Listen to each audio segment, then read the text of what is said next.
Fora TV. The world is thinking.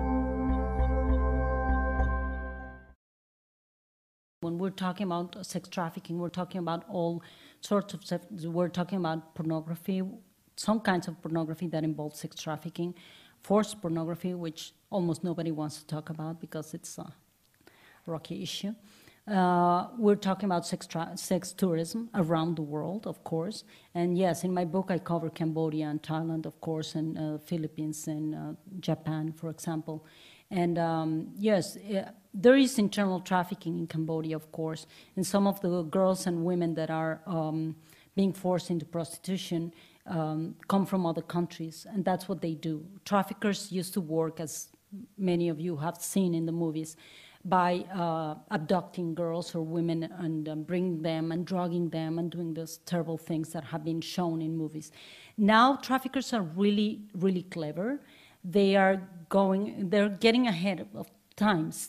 What they do is they know now that a lot of people are talking about this. So what they do is they are changing the way they act. So they con these young women. They're creating, they're putting a lot of money into these pornographic magazines and creating this culture of glamour photographs among young women, sexualizing and objectivizing girls again, as they did back in the 40s, but in a worse way than ever. And they are creating a popular, like a pop culture of pornography around the world.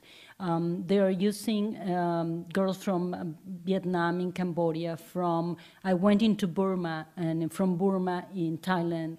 And so the Thai people said that, oh, if she's Burmese, she's a prostitute for sure. So what they do, traffickers are bringing girls and women from other countries, and they keep them with a huge debt, so they cannot get away. They take the papers away.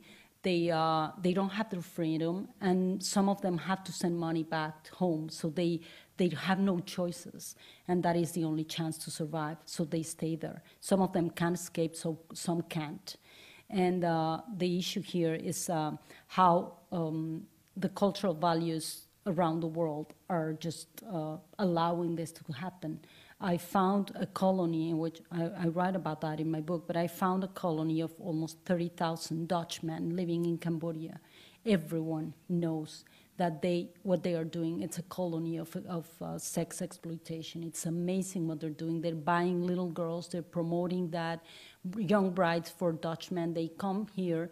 So when I interview Dutch authorities, I said, do you know about this? And one guy from the social services of Holland said, yes, we know that because we have to go to Cambodia every year, to bring the money to the nationals that are retiring in Cambodia. So we know how many of them live there.